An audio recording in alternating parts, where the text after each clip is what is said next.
So today I'm going to show you just the two basic methods that we talked about: broadcast fertilization and liquid injection into the soil itself. Certainly the broadcast method is very straightforward. You have a spreader, you follow manufacturer's directions on how to get the rate that you want, and of course you're applying the rate based on your soil test.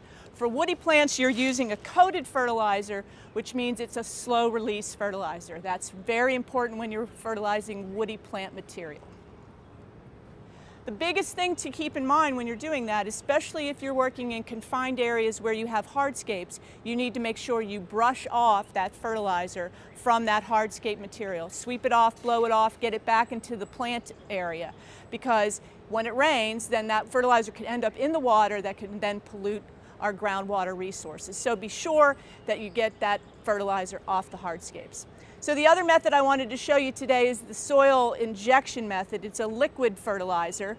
A lot of arborists, as I said, are using this. There are some that have humic acids in them and some bioproducts, biostimulant products. The research is still out on how well some of those products actually work, but a lot of arborists swear by them. So kind of keep an open mind on that and see for yourself if they do work in the landscape or not. So the liquid injector is great because it's very small and portable, unlike the big tank truckers, and it's certainly less expensive.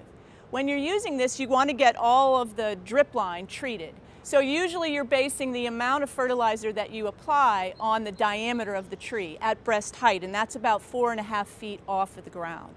And you're going to apply this in concentric rings kind of around the tree to make sure you get as much of the drip line as possible.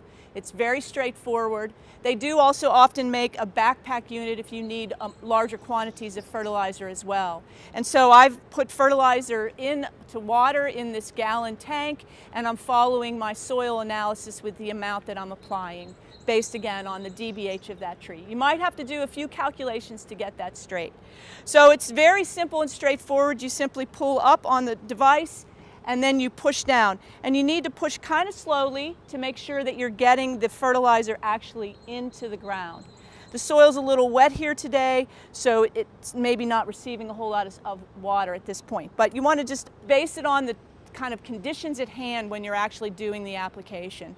And so the next thing you would do, of course, is pull the unit up and move it about 18 or 20 inches away, press it back down in the ground. And of course, if you hit a root, you can always move positions. Again, pull up on it and then simply slowly inject into the soil system. The fertilizer I'm using here is a basic tree and shrub fertilizer. It has 5% nitrogen in it, so it's essentially an organic, slow-release product. It also has some of the humic acids and biostimulant products I talked about a little bit earlier in the series. So really read up, do a little bit of research before you choose the fertilizer that you want to work with.